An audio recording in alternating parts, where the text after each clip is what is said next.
Momentálne sa nachádzame v priestore Ateliér Múza, je na Tobrudskej 1 v Bratislave.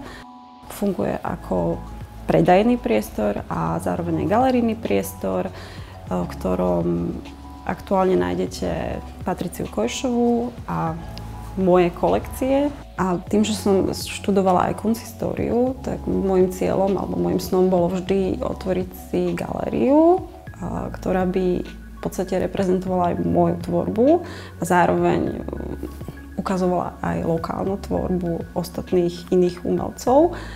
A toto sa mi podarilo a som za to vďačná. Moju značku Múza by som popísala ako minimalizmus so zmyslom pre detaily a každá žena si v tom vie nájsť niečo svoje. Myslím si, že takéto veci ako umenie a móda bohužiaľ u nás je stále vnímané ako niečo drahé a niečo, čoho sa ľudia boja. Práve mojou úlohou je priblížiť ľuďom to, aby sa nemuseli báť prísť si pozrieť a ohmatať tie veci a možno aj zistili, že to nie je také nedostupné. Vzťah ľudí k lokálnej móde vnímam tak, že sa zmenil tými rokmi.